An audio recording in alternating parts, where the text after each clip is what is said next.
Bismillahirrahmanirrahim. Assalamualaikum warahmatullahi wabarakatuh. Al-Fatihah ila ruhi sayyidina habibina syafi'ina Rasulillah Sayyidina Muhammad ibn Abdullah sallallahu alaihi wa ala alihi wa ashabihi wa azwajihi wa dzurriyyatihi. Anna Allah ya'ali darajatin fil jannah wa yanfa'una bi asrarihim wa anwarihim wa 'ulumihim wa nafahatihim wa barakat,ihim fid dini wal dunya wal akhirah. جعلونا من حزبهم يرزقنا محبتهم ويتوفنا على ملتهم ويشرنا في زمراتهم بالعافية سلامة. ثم الفاتحة إلى صاحب الكتاب أبي عثمان بن عبد الله بن أبي يحيى، ثم إلى صاحب المقام بالولاية الحسين بن أبو بكر العدروس، ثم إلى حضرة الوالد الحبيب عبد الله بن محسن العباس، نفعنا الله بهم وبعلومهم. لهم الفاتحة. أعوذ بالله من الشيطان الرجيم. بسم الله الرحمن الرحيم. الحمد لله رب العالمين الرحمن الرحيم مالك يوم الدين. إياك نعبد وإياك نستعين اهدنا الصراط المستقيم صراط الذين أنعمت عليهم غير المغضوب عليهم ولا الضالين. بسم الله الرحمن الرحيم. نويت تعلما وتعليما وتذكرا وتذكيرا والنفعا والانتفاعا والإفادة والاستفادة والحثا على التمسك بكتاب الله سنة رسول الله صلى الله عليه وسلم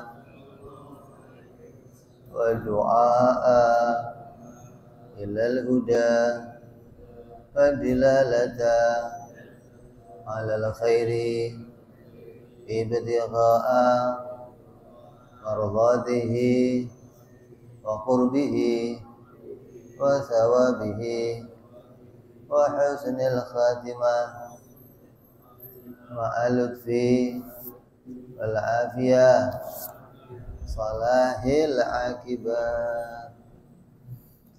Bismillahirrahmanirrahim. Alhamdulillahirabbil alamin. Wassalatu wassalamu ala asyrafil anbiya'i wal mursalin Sayyidina wa habibina wa syafi'ina wa maulana Muhammadin wa ala alihi wa sahbihi ajma'in, amma ba'd. Qala musanniful kitab rahimahullah nafa'ana bihi wa bi'ulumihi fid dharain. Allahumma aftah qulubana futuhal arifin wa bihidmatika wansur alaina birahmatika ya arhamar rahimin. Ila anqal. Melanjutkan pembahasan kita tentang masih membahas ilmu tauhid, yaitu kita masih dalam pembahasan rukun iman, percaya kepada apa yang diberitakan oleh Nabi Muhammad Sallallahu Alaihi Wasallam. Kemarin sudah kita bahas tentang iman kepada para nabi. Ada iman secara ijmal, bahwa para Allah mengutus nabi yang jumlahnya banyak, dan iman secara tafsil, yaitu mengimani 25 nabi dan rasul. Maka berikutnya adalah iman kepada hari akhir atau hari kiamat, bahwa hendaknya setiap orang mukallaf percaya dan meyakini bahwa pasti akan terjadinya hari kiamat. Maksudnya hari di mana semua makhluk akan dibangkitkan dari dalam kuburnya. Maka ini peristiwa yang harus kita imani. Kalau kata orang-orang filsafat, kata orang-orang ahli adat, orang yang hanya percaya kepada ilmiah, nggak ada hari kiamat. Mana mungkin tulang-tulang itu akan dibangkitkan? Mana mungkin tulang belulang yang sudah hancur akan hidup kembali? Padahal di dalam mukjizatnya para nabi sudah ditampilkan berkali-kali mereka dengan izinnya Allah menghidupkan orang-orang yang telah mati. Nabi Isa alaihissalam, terus Nabi kita Muhammad sallallahu alaihi wasallam, begitu pula nabi-nabi yang lainnya. Jangankan itu, wali-walinya saja bisa demikian. Contohnya siapa? Syekh Abdul Qadir Jailani radhiyallahu anhu. Habis makan ayam, terus tulangnya dikumpulkan, tepuk doang, hidup lagi ayamnya, terus kukuruyuk. Kalau bagi orang-orang yang hanya percaya tentang ilmiah, penelitian, nggak bisa, mana mungkin tulang-tulang itu akan hidup kembali. Begitu juga di zaman Nabi, ada orang Arab yang datang ke Rasulullah dan dia bawa sebuah tulang. Qul yuhyihal ladzi ansha'aha awwala marrah. Muhammad, bagaimana sih ente kok ini bisa hidup kembali? Ahlan sahlan marhaban habib. Alhamdulillah. Siap. Ini kayaknya sehat ini. Masya Allah, mudah-mudahan sehat.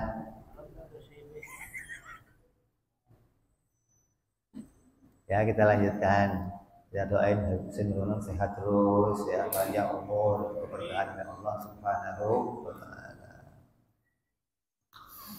Jadi ada orang Arab ketika Nabi memberitakan akan terjadi hari kiamat, orang itu datang bawa tulang. Kata dia, Muhammad, bagaimana mungkin tulang-tulang ini akan bisa hidup kembali? Maka Allah beritakan dengan ayat yang ada dalam surat Yasin. Allah ceritakan, qul yuhyihal ladzi ansha'aha awwala marrah wa huwa bikulli khalqin alim. Maka Allah nanti akan bangkitkan lagi sebagaimana sedia kala. Contohnya apa sih? Contoh dalam hidup kita ada enggak? Ya demikian. Ada. Apa? Kuku kamu potong, tumbuh kembali. Rambut kamu potong, gundul nih halus, tumbuh kembali. Jadi kan Allah mampu menumbuhkan sesuatu yang sudah mati, yang sudah kering. Kalau di negeri Indonesia mungkin nggak ada. Kalau di bule itu ada yang namanya musim semi. Musim semi itu setelah musim gugur. Maka Allah jadikan pepohonan itu rontok, semua daunnya habis. Terus Allah munculkan lagi musim semi. Bagi orang-orang bule itu jadi tontonan yang indah.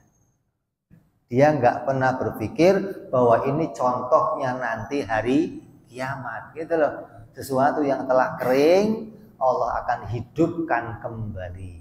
Sesuatu yang telah jadi tulang-tulang Allah akan bangkitkan kembali. Maka orang-orang muslim yang punya akal sehat, syaratnya apa? Akalnya sehat, kenal wajib, mustahil, jaiz bagi Allah, gitu. Maka menghidupkan kembali orang yang telah mati itu bagian dari perkara jaiz bagi Allah. Boleh-boleh saja Allah mematikan yang hidup dan menghidupkan yang mati. Nah, kalau dipikir begini, sebelum ada manusia, nggak ada tulangnya nih, nggak ada tulangnya, Allah bisa memunculkan kita bersama tulang-tulang. apalagi sudah ada, ya lebih mudah dong mestinya. Begitu mikirnya dong. Ya? Sebelum kita muncul ini ada tulangnya enggak? Adanya apa? Adanya apa? Air mani, keplek-keplek begitu. Dari air mani yang jorok itu Allah tumbuhkan tulang, daging, gigi, rambut, nyawa. Allah tumbuhkan semuanya. Ya. Nah, ini sudah ada tulangnya. Kalau digambarkan, ya mestinya lebih gampang, gitu loh. Oh, nggak pakai contoh saja Allah bisa buat seperti kita. Apalagi ini ada, gitu loh. Maka wajib orang-orang Muslim mengimani bahwa Allah Subhanahu wa Ta'ala nanti akan menghidupkan kembali hamba-hambanya dari zaman Nabi Adam alaihissalam sampai baginda kita Nabi Muhammad, sampai nanti manusia yang paling terakhir semua akan dihidupkan kembali. Terus mau diapain kalau sudah hidup? Semuanya akan dimintain tanggung jawab. Artinya manusia diciptakan oleh Allah di muka bumi ini, diberikan oleh Allah beban, namanya taklif. Allah datangkan para nabi, yang mana para nabi membawa agama untuk kita. Dengan agama itu kita diminta untuk mengerjakan perintah Allah dan meninggalkan larangan-larangannya Allah. Maka setelah kita mati, kita akan dimintain tanggung jawab apakah kita mengerjakan perintah itu, meninggalkan larangan itu atau tidak, gitu loh. Di dunia ini adalah ujian dari Allah untuk kita agar kita nanti dimintain tanggung jawab. Kalau ditanya, saya nggak pernah milih untuk hidup di dunia, pernah nggak milih ini? Nggak ingat, bukan enggak. Mana ada orang ikut ujian nggak milih? Coba, setiap orang yang di sekolah ikut ujian, pasti dirinya mendaftar untuk ikut ujian. Di dunia ini semua manusia mendaftar. Makanya Allah katakan dalam Al-Quran apa? Wong kalian itu bodoh. Kita disebut Allah apa? Bodoh. Kenapa? Ujian ini udah saya tawarin ke seluruh makhluk yang lain. Nggak ada yang mau. Ente kok mau? Ya ente aja yang bodoh, kata Allah tuh. Tapi saya nggak inget, Bib. Kalau yang namanya nggak inget itu pantes. Kayak gini, seorang guru udah ngajarin sama muridnya nih pelajaran. Diajarkan selama setahun. Begitu udah setahun, dimasukkan murid itu ke ruang ujian. Begitu ngadepin teks ujian, kata muridnya, Pak Guru saya lupa pelajarannya gimana? Kayak bodoh amat kata gurunya. Yang penting kamu sudah masuk ruang ujian. Setelah dikerjakan mau bener nggak bener, terus kamu pulang sampai rumah, bisa nggak kamu buka buku lagi? Bisa. Lah nanti kita begitu. Setelah kita mati nih, baru kamu akan tampakkan, oh ternyata dulu saya pernah siap mengatakan kepada Allah untuk turun ke dunia dan akan mengerjakan perintah-perintah Allah. Sekarang kita lupa nih akan apa yang Allah sampaikan, apa yang kita janjikan kepada Allah dulu sebelum kita dimasukkan ke dalam jasad. Di mana itu? Di mana? Di alam arwah namanya. Sebelum manusia turun ke dunia, semua ada di alam arwah. Mau yang kafir, mau yang mukmin, semua kumpul di alam arwah. Di alam itu manusia disumpah, alastu birabbikum. Kata Allah apa? Apakah aku ini Tuhanmu? Kata Allah. Apa jawab kita? Ya Allah, kami mengimani Engkau adalah Tuhan kami, ya Allah. Itu semuanya ruh. Maka begitu turun ke dunia, kita udah sumpah jabatan bahwa saya akan iman kepada Allah dan mengerjakan perintah-perintah Allah. Tapi saya lupa, Bib. Iya. Nggak cuma ente, saya juga lupa. Kira ente doang yang lupa. Semua manusia lupa. Tapi kita diberi akal oleh Allah untuk mengetahui siapa Tuhan kita. Dengan akal kita mengimani, oh Tuhan pencipta saya itu ada. Terus dengan akal pula kita mengimani datangnya para nabi. Siapa nabi? Utusan Allah. Terus nabi itu bawa pesan Allah, mengingatkan. Allah mengingatkan kita dalam Al-Quran. Alastu birabbikum, manusia, bukankah kamu pernah bersumpah kepadaku, mengakui aku sebagai Tuhanmu sebelum kamu diciptakan, yaitu di alam arwah. Allah mengingatkan. Kira-kira Allah bohong nggak? Allah bohong nggak? Berarti kita memang dulu pernah bersumpah. Kita dulu pernah ikrar jabatan namanya. Kita pernah dilantik oleh Allah untuk turun ke dunia. Jadi dasarnya mana? Nabi datang untuk mengingatkan kita. Dengan dasar itulah kita kembali mau atau siap mengerjakan semua perintah-perintah Allah dengan berita yang dibawa Nabi Muhammad Sallallahu Alaihi Wasallam. Gitu. Jadi semua nggak ada yang ingat, tapi Allah yang mengingatkan gitu. Dengan apa? Didatangkan para nabi kepada kita, gitu loh. Kayak ginilah, mak kamu cerita umpamanya, mak kamu nih, nak, dulu kamu waktu kecil itu pengennya jadi Superman. Kamu inget nggak? Inget nggak? Ya kagak. Ya, mana inget kita? Dulu masih kecil ngapain aja nggak tahu. Tapi yang ingetin siapa? Mak kita, yang dia menyaksikan masa kecil kita. Kira-kira mak kita bohong nggak? Ngapain bohong masalah kecil begitu? Itu loh. Jadi kita nggak inget nih. Dulu ngapain sebelum di alam arwah, sebelum dunia ngapain? Allah yang mengingatkan, gitu loh. Maka kejadian itu disampaikan oleh Allah kepada para nabinya agar mengingatkan semua manusia bahwa dia pernah sumpah jabatan. Maka ketika nanti kita dikumpulkan di alam setelah kematian, namanya manusia akan dikumpulkan di padang mahsyar. Untuk apa? Untuk menghadapi persidangan. Dan nanti akan ada kenikmatan dan hukuman. Loh, kenapa kok saya dihukum, Beb? Kan kamu udah sumpah jabatan. Siap menerima. Kalau sampai saya ingkar, ya Allah, saya siap dihukum. Kalau saya kok taat, saya siap menerima hadiah. Hewan, semua hewan nggak sanggup. Kata Allah, hewan-hewan, nikmatnya surga kamu lihat. Iya ya Allah, jangan lihat surganya, nerakanya takut saya ya Allah. Kalau saya sampai nggak bisa menerima beban ini, maka saya akan masuk neraka. Maka hewan-hewan nggak sanggup ketika dia nanti salah akan dimasukkan nerakanya Allah Subhanahu wa Ta'ala. Maka semua hewan menolak. Bahkan gunung-gunung, bahkan semua matahari, bulan, nggak ada yang mau menerima apa yang ditawarkan oleh Allah Subhanahu wa Ta'ala.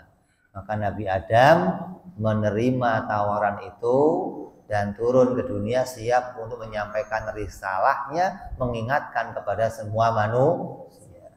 Dan kita udah disumpah jabatan. Jadi nanti ketika akan dihukum, diberi pahala itu bukan mendadak, bukan. Nih, saya kok tiba-tiba tanpa memilih lahir ke dunia, dikasih agama, disiapkan neraka, gimana sih ini?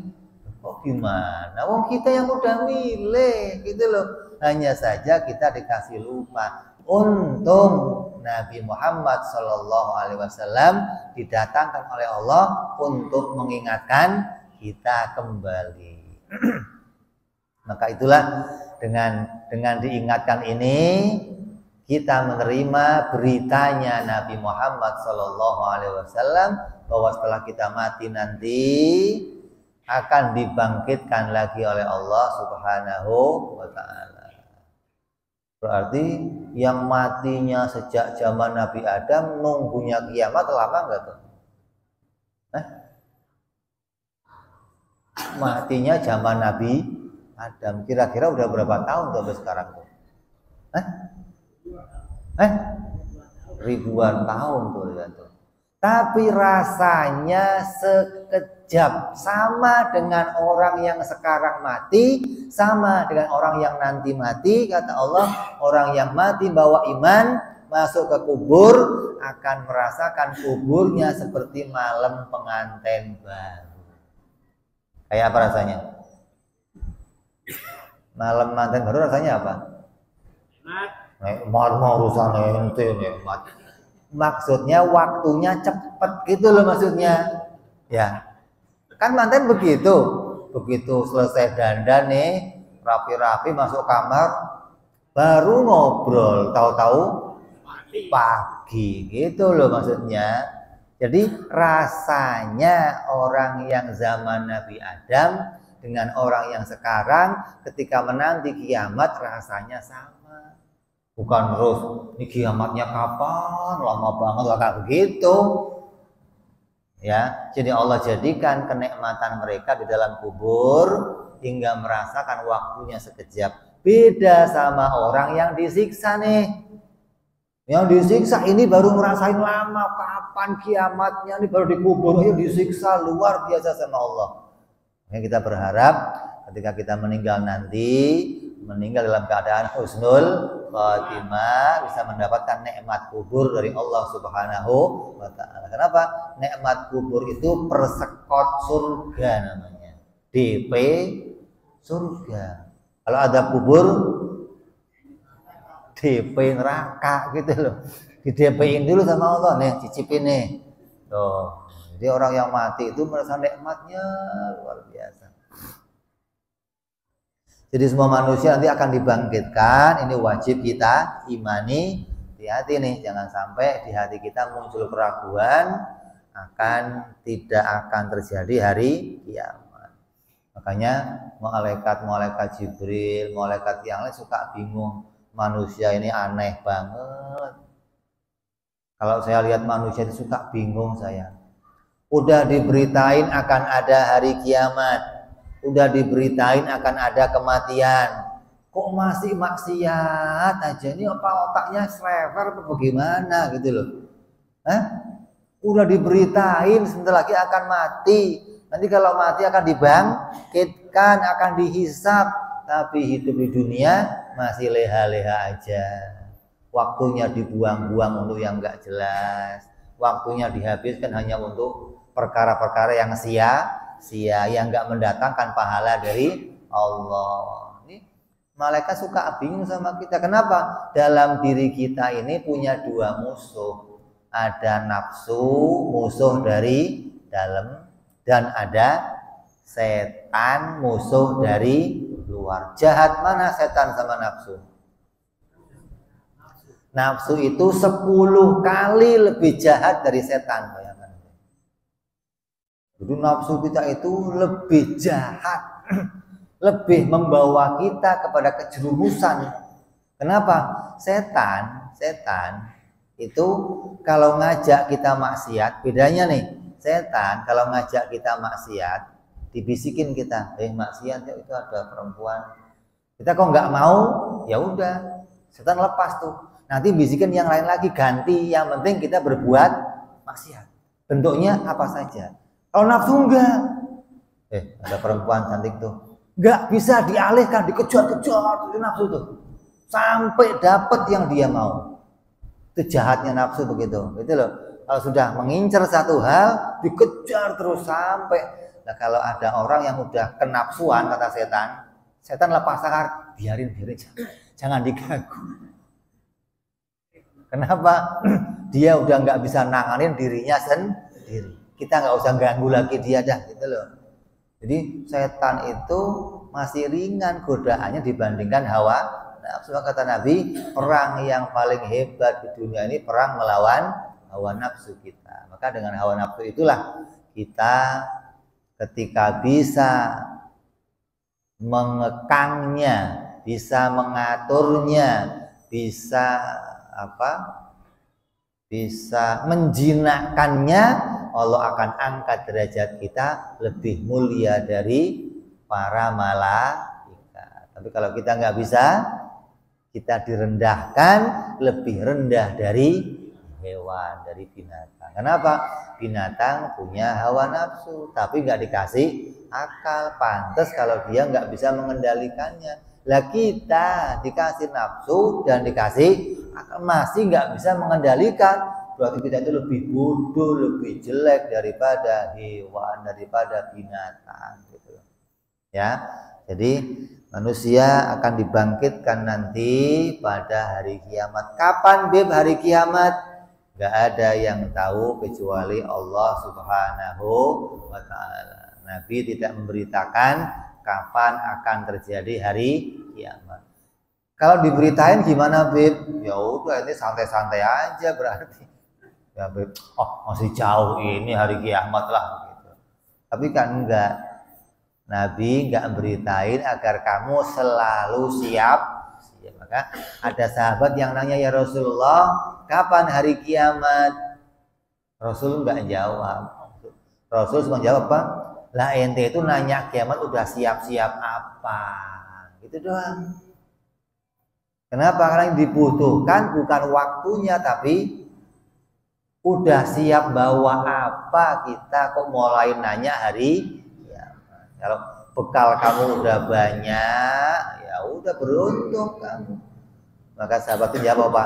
Ya saya nggak punya bekal apa-apa ya Rasul. Saya cuma punya bekalnya dua, apa? Cinta Allah dan cinta Rasulnya. Maka kata para sahabat, hadis ini hadis yang paling hebat di antara semua hadis. Kenapa? Dengan hadis ini kita tahu bekal yang paling utama untuk menghadap nanti apa? Kecintaan kita kepada Allah dan cinta kita pada Rasulullah Sallallahu Alaihi Wasallam. Cinta Allah itu pokoknya, cinta Rasul juga pokoknya. Kalau dalam undang-undang nanti ada turunannya tuh, A, B, C, D turunannya. Aplikasi cinta Allah gimana sih? Gitu loh. Aplikasi cinta Rasul gimana sih?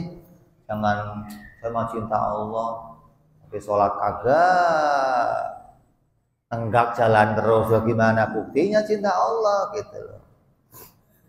Jadi itu bentuk pokoknya, tapi nanti ada yang tampak yang harus kita kerjakan dari bentuk cinta kepada Allah Subhanahu wa ta'ala dan cinta pada Rasulullah Sallallahu Alaihi Wasallam.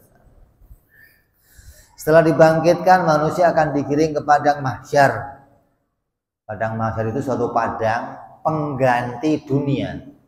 Dunia ini akan hancur nanti, akan diluluh lantahkan oleh Allah. Gunung-gunung akan dicabut oleh Allah, berterbangan bagaikan kapas yang akan bertabrakan satu sama lainnya. Planet dengan planet hancur. Maka Allah menggantikan dunia ini dengan satu tempat namanya suatu padang, disebut padang mahsyar. Di situ manusia akan dibangkitkan dan dikumpulkan sejak Nabi Adam sampai nanti manusia yang paling kira-kira berapa orang jumlahnya? Miliaran orang akan kumpul jadi satu di satu tempat. Coba ente kumpul di Jakarta aja 212 berapa orang itu? 10 juta orang aja ramainya kayak begitu ya. Mau pulang aja ribet. Ini miliaran orang nggak saling kenal kumpul jadi satu dalam keadaan semuanya menanti persidangan dari Allah. Maka huru hara yang terjadi masa itu sungguh huru hara yang paling dahsyat. Luar biasa manusia dalam ketakutan, dalam keprihatinan, dalam kekhawatiran. Semuanya saling mengharapkan keselamatan dirinya, nggak perhatiin yang lainnya. Maka manusia akan dikumpulkan nanti di padang itu dan akan menunggu persidangan Allah selama 1000 tahun. Itu 1000 tahun akhirat apa dunia itu? Hah? Kalau 1000 tahun dunia mah berarti ya seperti hari-hari yang pernah kita lewati nih, 1000 tahun. Sekarang kita udah berapa tahun? 2000. Itu sejak perhitungannya. Kalau sejak Nabi Adam ya ribuan tahun lagi. Kalau 1000 tahun itu akhirat, berarti 1 hari di akhirat sama dengan 1000 tahun dunia. 1000 kali 1000 berapa berarti? Hah? Berapa? 1.000.000 tahun. Kalau dihitungnya itu 1000 tahun akhirat. Kita hanya menunggu dan gak ngapa-ngapain coba.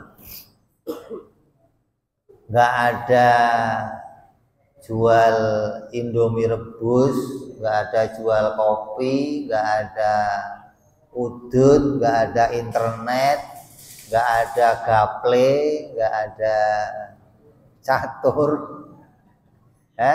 Mau ngapain itu coba? 1000 tahun kita akan diam di padang mahsyar. Sampai nanti semua manusia dipindahkan oleh Allah dari padang mahsyar ke tempat persidangan. Maka pemindahan itu pun berdasarkan permintaannya ulama. Beda pendapat nih, ada yang mengatakan tokoh-tokohnya masyarakat, ada yang mengatakan para ulama-ulama yang mereka mempunyai inisiatif untuk menghadap kepada para nabi, dan para nabi minta kepada Allah agar disegerakan pengambilan keputusan. Artinya kami dikumpulkan di padang mahsyar, segera putuskan ya Allah, akan di neraka atau akan di sampai orang yang di padang mahsyar mengatakan apa? Ya Allah, pindahkan kami dari sini walaupun di neraka. Coba. Kenapa? Betapa dahsyatnya padang mahsyar. Matahari didekatkan oleh Allah. Wong jauh aja panas, Pak. Apalagi dekat. Lantainya dari perak putih. Perak itu titik didihnya melebihi seng. Itu mataharinya jauh. Bapak coba jam 12 siang naik genteng yang ada sengnya. Coba diinjek gitu. Kira-kira angkat nggak kakinya? Itu yang jauh aja begitu. Itu baru seng. Kalau ini timah, kalau ini perak, lebih panas dari seng. Maka keadaan di padang mahsyar begitu dahsyat. Ada yang keringetnya sampai kaki, ada yang keringetnya sampai lutut, ada yang keringetnya sampai pusarnya, ada yang sampai tenggelam dengan keringetnya sendiri. Dan masing-masing mengalami hal yang gak diurus sama orang. Coba. Kalau dia tenggelam dengan keringetnya, belum tentu kamu tenggelam dengan keringet kamu padahal sebelahan. Jadi masing-masing bawa keadaan sesuai amalnya masing-masing. Jadi nggak terkait amalnya yang lain, nggak. Kamu punya amal bagaimana, ya amal itu akan kamu bawa di sana. Walaupun sebelahan kamu nggak merasakan, adab kamu nggak merasakan, Allah akan timpakan untuk masing-masing keadaannya manusia. Maka manusia masa itu teriak-teriak, ya Allah selamatkan kami, pindahkan kami, terus sepanjang masa. Manusia minta dipindahkan dari padang mahsyar. Kalau digambarkan padang mahsyar itu apa? Halte, tempat penantian, tempat menunggu. Dari situ akan dipindahkan nanti ke tempat persidangan. Maka setelah manusia kumpul tokoh-tokohnya manusia kumpul, ulama-ulama kumpul, kemudian mereka mendatangi para nabi-nabi dan mereka minta agar Nabi mengangkat tangannya minta syafaat kepada Allah. Satu persatu Nabi didatangi. Nabi ini Nabi. Dari Nabi Adam alaihissalam sampai baginda kita Nabi Muhammad sallallahu alaihi wasallam semua didatangi dan semua Nabi jawabnya apa? Hari ini hari yang dahsyat, saya nggak berani ngomong sama Allah. Saya nggak berani minta apa-apa sama Allah. Hari ini Allah menampakkan kekuasaannya. Hari ini Allah menampakkan azabnya. Hari ini Allah menampakkan kemurkaannya. Hingga manusia melihat betapa semuanya dalam kesusahan yang berat. Hingga para nabi gak ada yang berani angkat bicara. Untuk minta aja ya Allah, pindahkan ya Allah. Gak ada satu nabi pun yang berani. Coba. Hingga semuanya dari Nabi Adam coba ente ke Nabi Nuh, Nabi Nuh coba ke Nabi Ibrahim, Nabi Ibrahim coba ke Nabi Musa, terus pindah-pindah sampai ke Nabi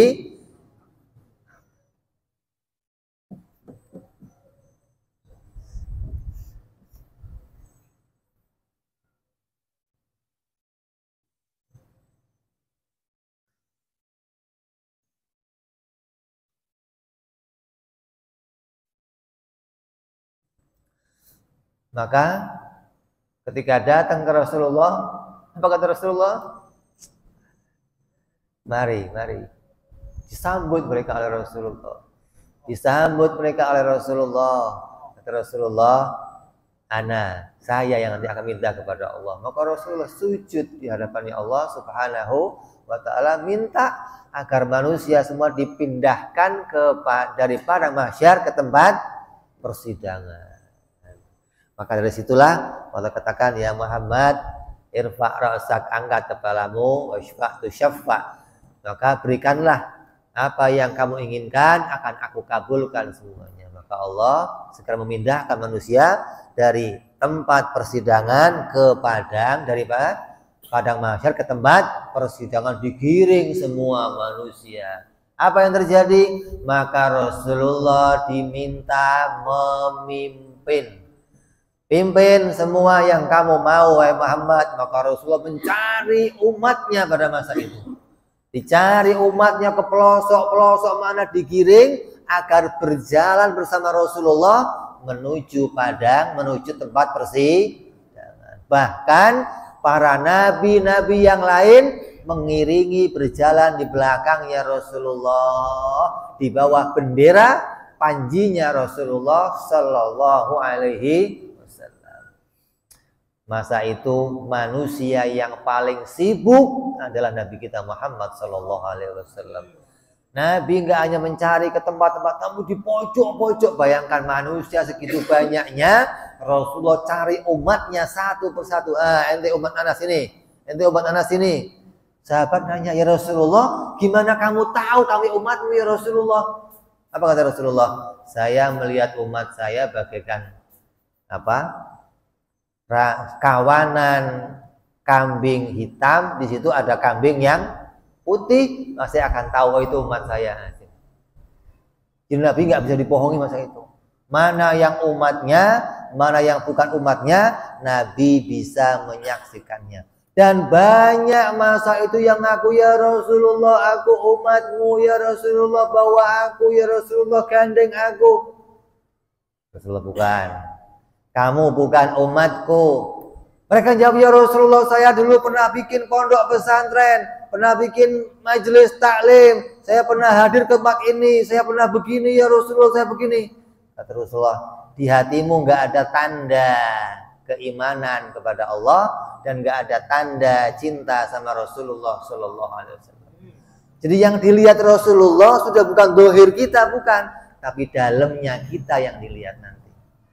Maka Rasul bisa melihat dalam hati kita, beragama kita benar atau enggak benar, itu yang kelihatan nanti di akhirat.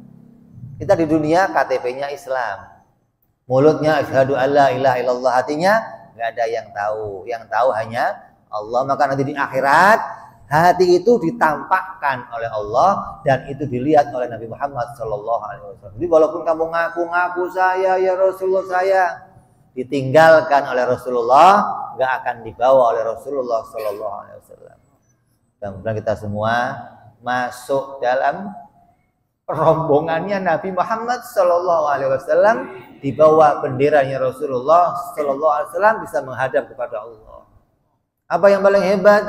Kemudian Rasulullah kumpulkan beberapa orang. Kata Rasulullah apa?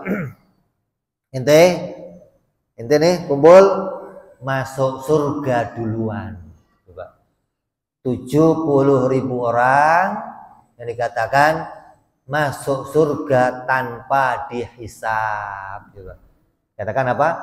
Sepertiga dari umatnya Nabi akan dimasukkan surga tanpa dihisab. Allahumma ja'alna minhum. Ya Allah, jadikan kami kelompok orang-orang yang dimasukkan surga tanpa dihisab. Artinya semua yang digiring ini akan masuk ke tempat persidangan. Tapi yang sepertiga tadi lewat pintu belakang.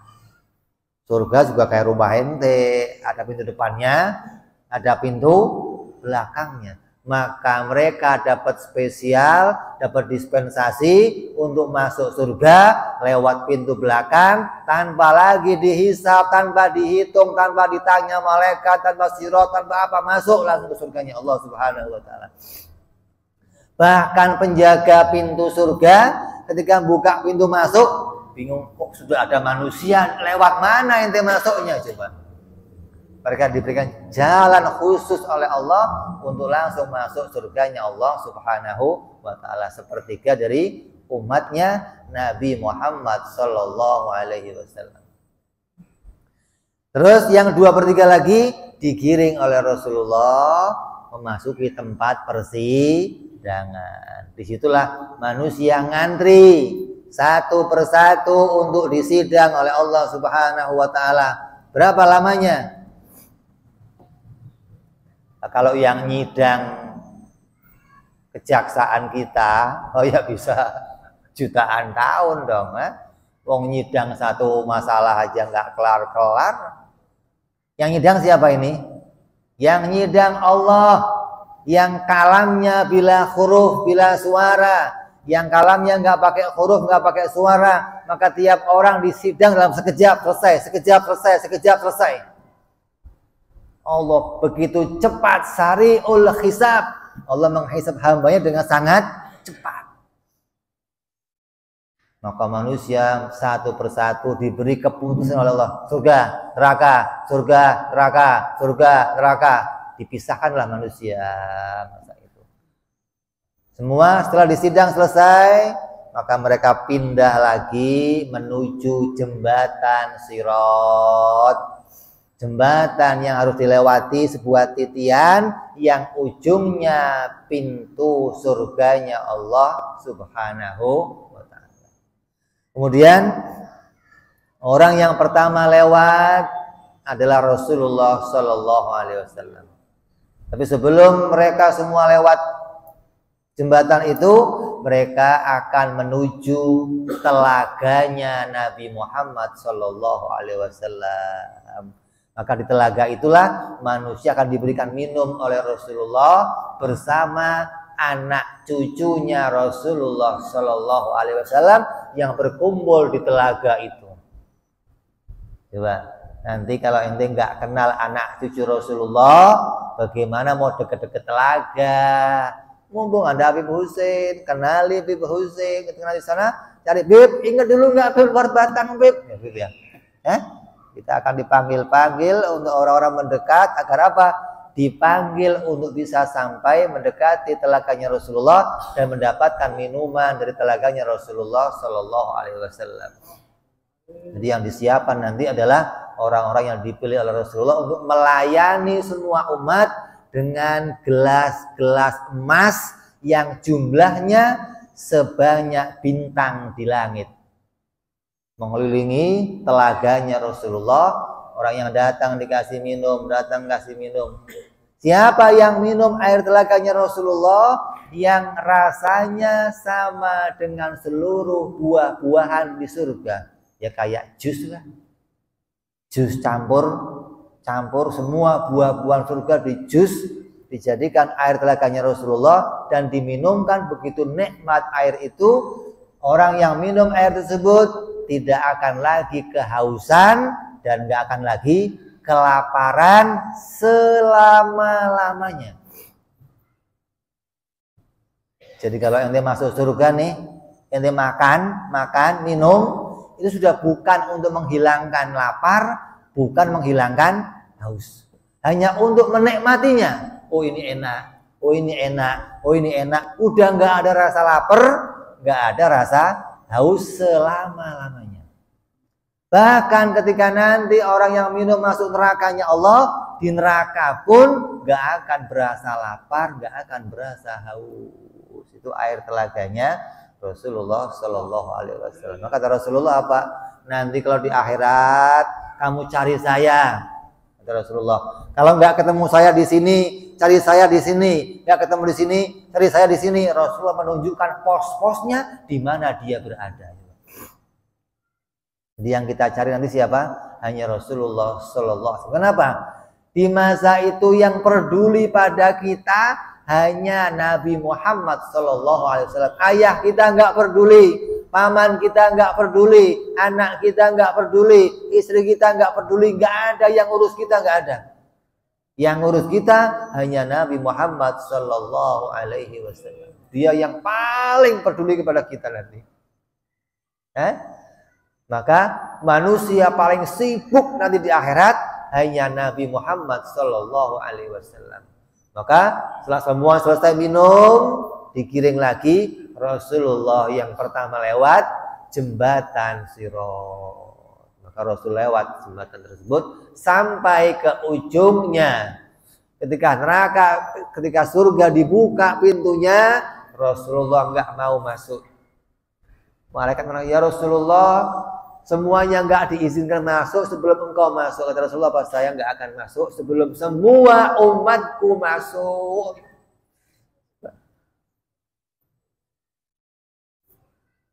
Maka Rasulullah menanti siapa yang lewat jembatan, dilihat oleh Rasulullah, didoain, ya Allah selamatin, ya Allah selamatin. Ketika dia jatuh, Rasulullah sujud kepada Allah, turun, ya Allah angkat dia dari neraka, ya Allah angkat dia. Rasulullah begitu sayangnya luar biasa kepada kita. Satu persatu umatnya masuk ke neraka, Rasulullah doa lagi, ya Allah angkat dia, ya Allah angkat dia.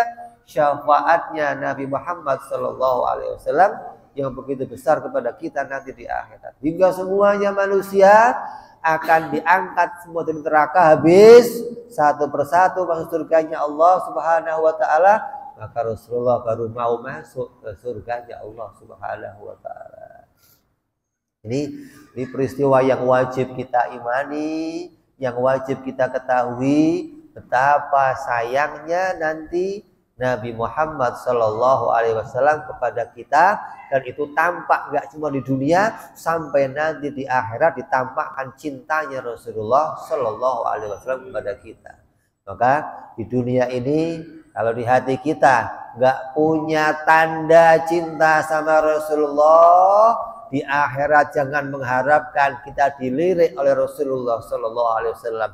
Kalau di hati kita nggak punya tampak sinar cahaya cinta sama Rasulullah, cinta sama keluarganya, cinta sama syariahnya, peduli kepada agamanya Rasulullah, ikut memperjuangkannya, di hati kita nggak akan tumbuh sinar yang akan dilihat Rasulullah Sallallahu Alaihi Wasallam. Maka tumbuhkan sinar itu, hanya itulah sinar yang kita harapkan agar kita dipanggil oleh Rasulullah dan masuk kelompoknya Rasulullah Sallallahu Alaihi Wasallam. Ketika sudah masuk kelompok Rasulullah, udah aman, tentram, kita nggak akan celaka, kita nggak akan susah. Kenapa? Rasulullah yang akan minta kepada Allah keselamatan kita, keamanan kita, ketentraman kita, hingga masuk bersama-sama Rasulullah ke surganya Allah Subhanahu wa Ta'ala. Ini cerita singkat bagaimana perjalanan akhirat sampai semua manusia masuk ke surganya Allah dan masuk ke nerakanya Allah Subhanahu wa ta'ala. Maka dari peristiwa ini ketika nanti mau kita perpanjang ceritanya detail mendetail itu butuh waktu yang panjang, karena untuk melewati jembatan Sirat itu akan ada nanti 7 pos. Tiap pos itu akan menanyakan kepada kita bagaimana syahadat. Pos pertama, pos keduanya ada sholat, pos ketiganya ada tentang puasa, tentang zakat, tentang haji, sampai pos terakhir tentang toharoh. Bagaimana kita bersuci ketika kencing, bersuci ketika hadas besar, bersuci ketika mau wudhu, bagaimana caranya ketika nggak beres. Dan tiap pos itu ketika gagal kita lewati, kita akan masuk nerakanya Allah. Siksa, selesai, naik lagi, lewat lagi pos berikutnya, gagal, masuk neraka lagi. Terus begitu sampai pos yang terakhir. Berapa lama tiap satu pos ke pos yang lainnya? Ulama beda-beda pendapat dengan mengatakan dari satu pos ke pos berikutnya itu bisa masuk waktu yang sangat lama hingga berpuluh-puluh tahun urusan hitungan akhirat. Selesai jalan lagi, selesai jalan lagi. Dan ketika kita jalan di tiap-tiap sirat, kita akan jalan sesuai amalnya kita masing-masing. Ada yang jalannya cepat kayak buruk, ada yang jalannya kayak burung yang terbang, ada yang jalannya kayak unta, kayak kuda, kayak sampai ada yang ngesot. Kenapa? Begitu banyak beban dosa yang dipikulnya hingga dia berjalan dalam keadaan yang susah payah. Dia nanya, ya Allah, kenapa yang lain cepat kok saya lambat sendiri ya Allah? Apa kata Allah? Ente lambat karena ente bawa beban sendiri dari dunia. Susah kamu cari sendiri di dunia. Bukan saya yang nyusahin kamu, kata Allah Subhanahu wa ta'ala. Coba. Jadi kita berharap kita diberikan kemudahan oleh Allah Subhanahu wa ta'ala, diberikan amal yang baik, diringankan beban kita, dimudahkan lewat jembatan Sirat dan diselamatkan hingga bisa mendapatkan syafaatnya Rasulullah Sallallahu Alaihi Wasallam. Amin ya Rabbal. Kita masuk Isya, kita dengar azan Isya sebentar. Allah.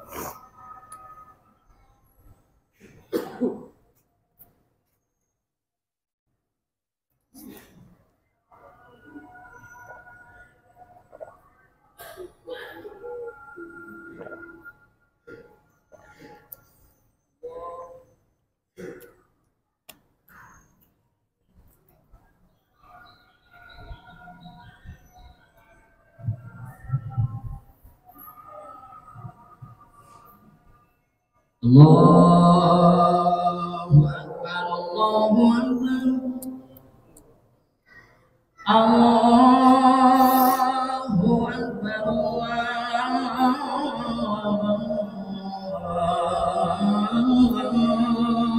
Akbar. Asyhadu an la ilaha illallah.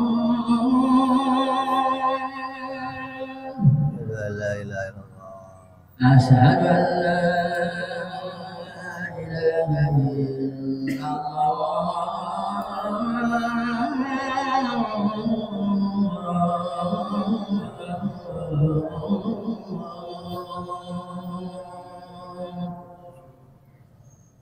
Asyhadu anna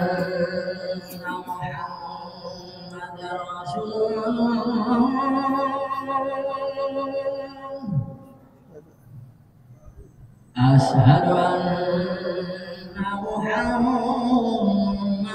Rasulullah. Asyhadu anna Muhammadar Rasulullah.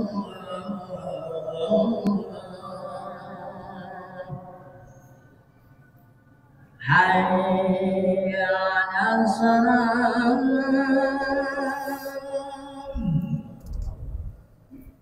حي على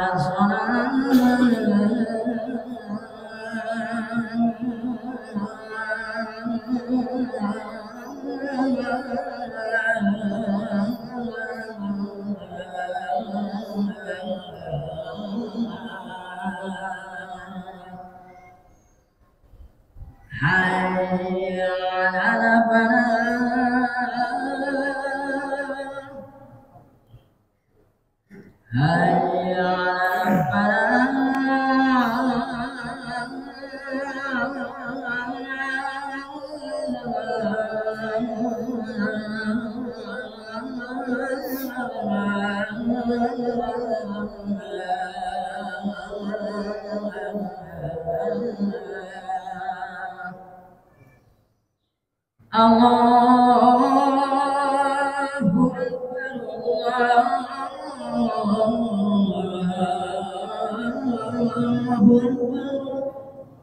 Allahu Akbar. لا إله إلا الله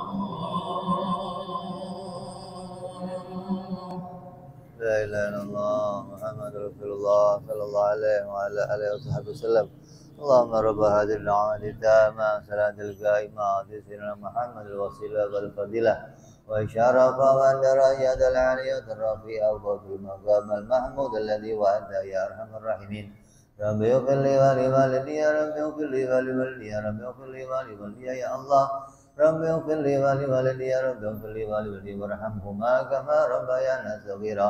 Allahumma barik lana fi auladina wahfadhum wa la tadurruhum warzuqna birraham wa fikum li ta'atik. Allahumma barik lana wa lahum bil hal wal mal wal iyal bi jahika bil muta'al. Sallallahu alaihi wasallam Muhammadin wa ala alihi wasallam walhamdulillahi rabbil alamin. Kita lanjutkan sedikit sambil nunggu yang sholat sunnah. Jadi masing-masing nanti akan melewati jembatan sesuai kadar amalnya masing-masing. Terus bagaimana caranya saya ngukur nanti saya pingin cepet, saya pengen lari nanti yang cepet gimana Bib? Nggak bisa. Keputusan nanti kamu di jembatan Sirat, seberapa cepat kamu akan jalan atau lambat ditentukan di dunia. Apa ukurannya? Orang yang akan paling cepat nanti berjalan di akhirat di jembatan Sirat adalah ukurnya bagaimana? Di dunia seberapa cepat dia mendatangi perintah Allah. Seberapa cepat dia meninggalkan larangan-larangan Allah. Seberapa cepat dia taubat dari maksiatnya kepada Allah Subhanahu wa ta'ala. Maka orang yang cepat untuk menerima panggilan Allah, dia pula akan dipercepat oleh Allah untuk lewat jembatan nanti di akhirat. Jadi jembatan itu bukan ujian terakhir, bukan. Tapi itu penampakan dari amal kita di dunia. Kalau amal kita baik, jembatan itu akan nampak luas. Yang diberitakan jembatan itu bagaikan rambut yang dibelah 7. Oh enggak dibelah aja susah, ini lewatnya apalagi dibelah 7. Enggak dibelah aja susah. Menunjukkan apa? Enggak akan mungkin ada yang bisa lewat kecuali atas pertolongan Allah Subhanahu wa ta'ala. Jadi kita masuk surga itu bukan karena amal kita, bukan karena Allah yang menolong kita, Allah merahmati kita, Allah meridhoi kita, hingga jalan itu diluaskan oleh Allah, dimudahkan kita melewatinya hingga selamat sampai tujuan kita, yaitu berjumpa Nabi Muhammad SAW dan masuk surga bersama Rasulullah SAW. Ini bagian yang wajib kita imani dari adanya hari kiamat. Sebatas ini kita wajib mengimani beserta kejadian-kejadian yang ada di dalamnya. Maka yang kita harapkan nanti di akhirat apa? yang paling utama adalah syafaat pertolongan Nabi Muhammad Sallallahu Alaihi Wasallam. Ya, nah, besok insya Allah kita akan bahas rukun iman yang terakhir, yaitu iman kepada qadha dan qadar. Barangkali ada yang mau bertanya, silakan. Assalamualaikum warahmatullahi wabarakatuh, Bib. Assalamualaikum warahmatullahi wabarakatuh. Ini Bib, pertama nih Bib, kita ini kan punya anak supaya masuk membawa iman atau enggak jadi kafir. Ini Bib, ini di Jawa ada begini. Ini anak udah umur 20 tahun, nggak mau sunat. Setelah dia mau disunat, udah mau rame-rame, itu meninggal Bib. Kalau orang Jawa kan bilang, kalau kamu nggak sunat, matinya mati kafir. Nah itu Bib. Nah yang kedua Bib, kita ini sudah cinta Allah Subhanahu wa ta'ala. Kita kalau sholat kan, asyhadu alla ilaha illallah wa asyhadu anna Muhammadur Rasulullah. Nah itu seterusnya Bib. Itu ibaratnya di hati kita tuh mudah-mudahan Allah diterima. Tolong itu Bib jawab. Assalamualaikum warahmatullahi wabarakatuh. Waalaikumsalam warahmatullahi wabarakatuh.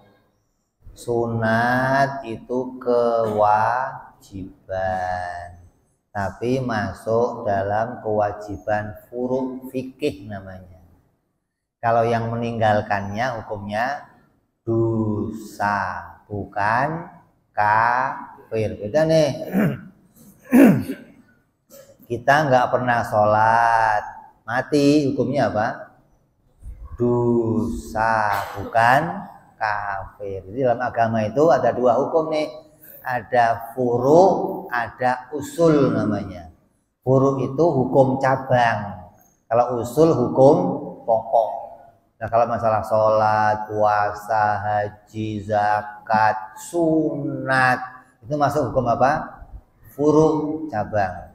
Tapi kalau masalah usul apa? Iman kepada Allah. Ini yang kita aja nih. Iman pada Rasul, iman pada hari akhir. Ini maksudnya usul. Siapa yang mati nggak iman pada malaikat, kafir gitu. Siapa yang mati nggak iman hari akhir, kafir gitu. Tapi kalau siapa yang mati belum sunat, dosa. Gitu loh ya. Jadi jangan sampai, ini matinya belum sunat, kafir, jangan dikubur. Wah jangan, wah bisa rame itu. Tetap dikubur, dikuburnya orang Islam karena hukumnya hanya dosa. Terus masalah kita tiap sholat syahadat, ini bentuk syahadat yang kita ikrarkan namanya. Ikrar di mulut kita. Maka yang namanya syahadat itu ada isinya. Syahadat artinya apa? Syahadat artinya apa? Saya bersaksi bahwa tidak ada Tuhan yang berhak disembah, hanya Allah. Dan saya bersaksi Nabi Muhammad utusan Allah. Lah, yang namanya seorang saksi harus ada yang disaksikan, gitu dong. Saya bersaksi, tanya kamu nyaksiin apa? Ya nggak apa-apa, lah gimana bersaksi? Saksi kok nggak lihat apa-apa, gimana? Itu loh. Jadi apa yang kita saksikan? Saya menyaksikan Allah itu Tuhan dengan sifat ketuhanannya apa? Wajib wujud, qidam, baqo, mukhalafah, qiyamu binafsi sampai mutakal liman. Maka mati kamu harus bawa ini ketika syahadat kamu pengen diterima oleh Allah Subhanahu wa ta'ala. Kalau syahadat kamu hanya syahadat doang, di hatinya nggak kenal sifat wajib bagi Allah, mustahil bagi Allah, jaiz bagi Allah, bagaimana kamu dikatakan saksi yang benar kepada Allah Subhanahu wa ta'ala. Jadi yang kita ajarkan di sini, ulama kita ajarkan, ini adalah isinya dua kalimat syahadat yang harus kita miliki ketika kita pengen matinya husnul khotimah, ya. Mudah-mudahan kita mati bawa iman yang benar, syahadat yang benar hingga diterima oleh Allah Subhanahu Yang lain. Assalamualaikum warahmatullahi wabarakatuh. Salam warahmatullahi wabarakatuh. Saya mau tanya dua ini. Yang pertama, seseorang yang berbuat maksiat, apakah Allah menghendaki dia masuk dalam neraka? Yang kedua, seseorang yang mati, apakah benar Allah mematikan dia dalam pekerjaannya dia sama ada di dunia ini? Mohon penjelasannya. Assalamualaikum warahmatullahi wabarakatuh. Orang yang mati dalam keadaan maksiat.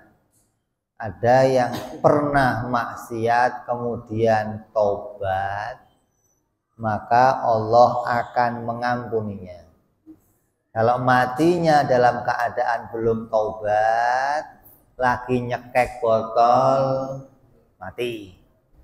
Lagi naik, mati. Banyak. Lah udah. Iya banyak sih. Ya, lagi banting kartu, mati. Maka itu terserah Allah. Allah berhak menyiksanya dan Allah berhak mengampuninya. Tapi kalau dia maksiat terus dia taubat, maka dia akan mati dalam keadaan diampuni oleh Allah Subhanahu wa taala ketika taubatnya taubat yang benar-benar kepada Allah. Ada dua nih. Ada yang sebelum mati udah sempat taubat, ada yang mati belum sempat taubat, maka yang sudah sempat taubat akan diampuni oleh Allah. Nah, yang belum taubat itu haknya Allah. Allah boleh menyiksanya dan Allah boleh saja mengampuninya. Terus yang kedua, orang yang mati sesuai dengan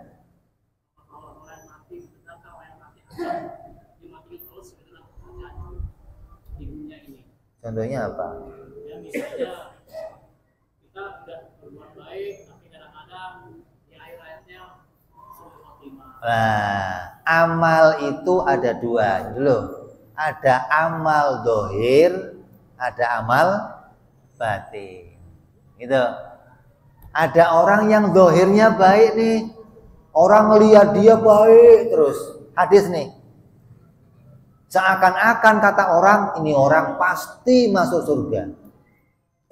Tiba-tiba mati malah masuk neraka. Ada lagi orang dalam hadis Rasulullah kerjanya maksiat melulu, nggak boleh lihat jemuran meleng, hilang.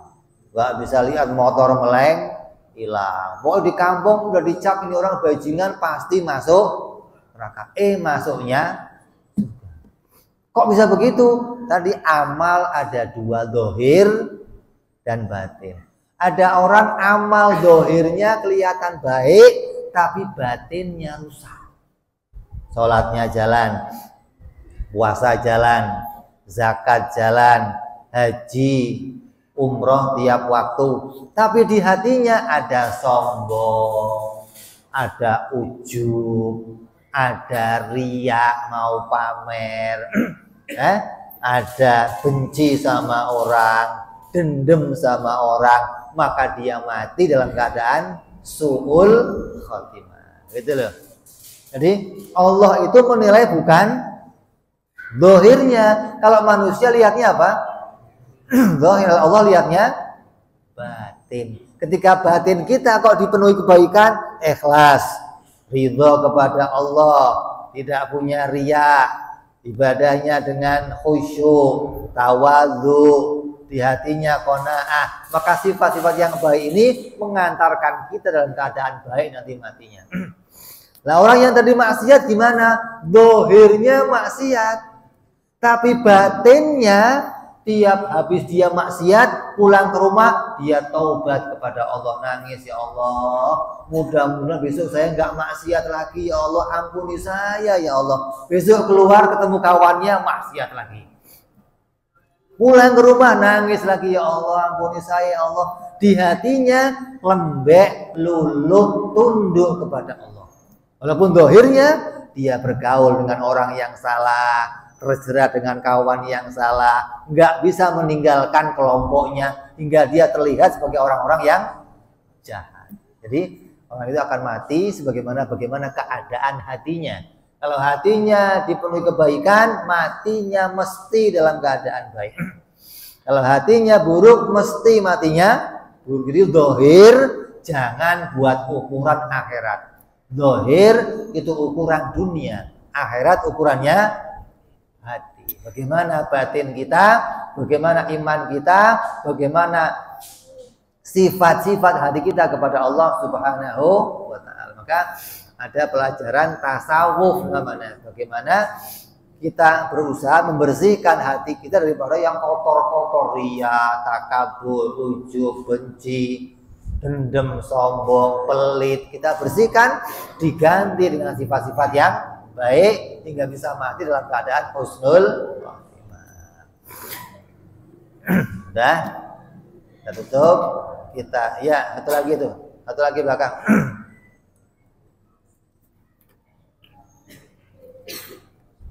Assalamualaikum warahmatullahi wabarakatuh. Terima kasih. Terkait dengan keimanan kita pada hari kiamat, bahwa tadi disampaikan kondisi ketika kita dikumpulkan di dalam padang mahsyar dengan kondisi yang sangat luar biasa menurutnya, dan saat itu terjadi beberapa sekian lama, dan hanya Kanjeng Nabi Muhammad SAW yang bisa memberikan syafaat, yang memberikan pertolongan dipindahkannya daripada mahsyar ke Islam. Yang jadi pertanyaannya, ketika itu Kanjeng Nabi memberikan syafaat itu apakah tertuju kepada umat baginda Nabi Muhammad SAW saja, apa seluruh umat manusia? Itu yang pertama.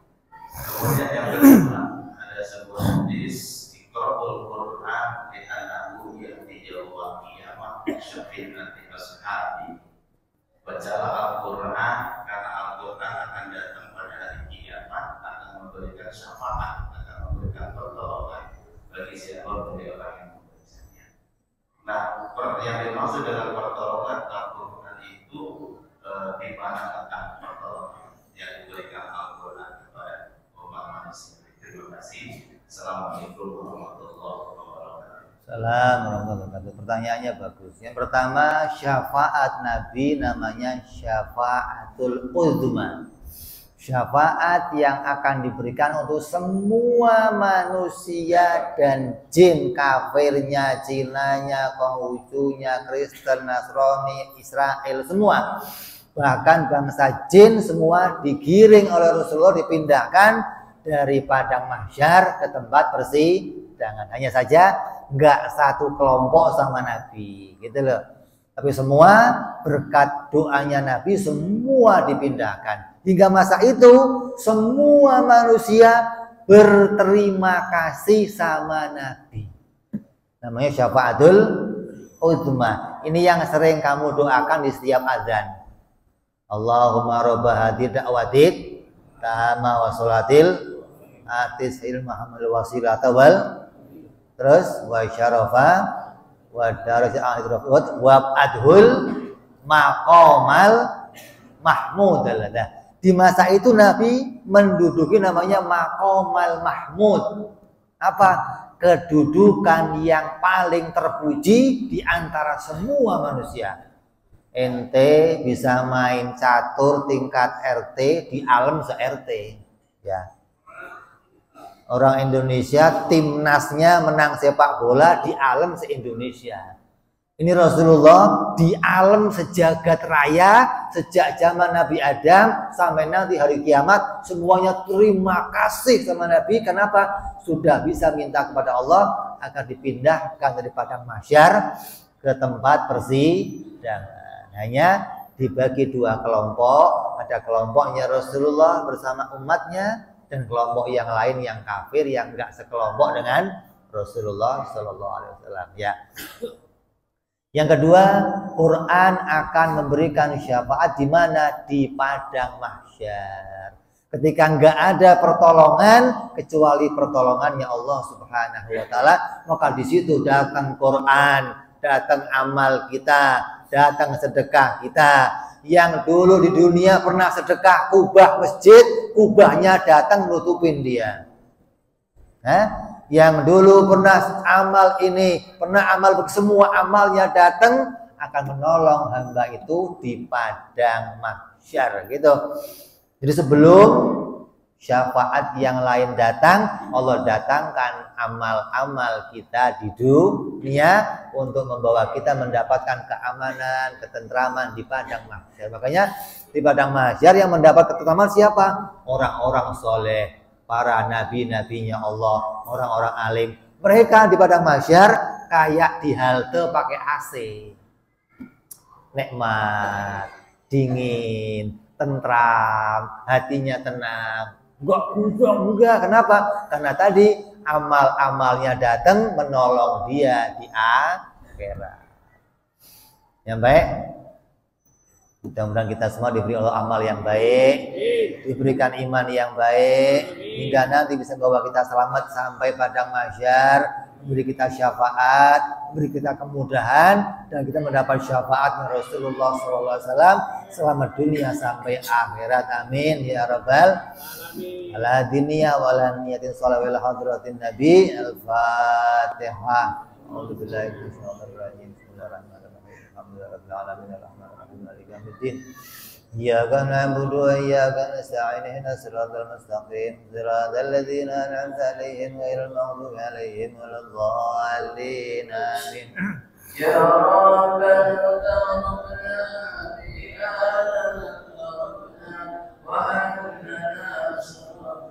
على لظى أشرفنا فتوب علينا توبة تغسل كل عوبة واستر لنا عوراتي وآمن روعاتي واغفر لوالدينا ربي والآل والإخوان وسائر العلان وقول محبة وجيرة أو صحبة آمين ربي اسمع فضلا وجودا منان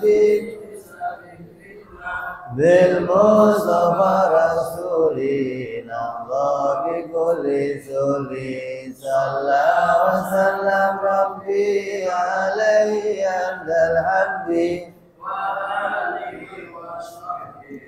عند تقصي صحبي والحمد لله بالبان وتنهي الحمد لله بالبان وتنهي. الحمد لله. Assalamualaikum warahmatullahi wabarakatuh.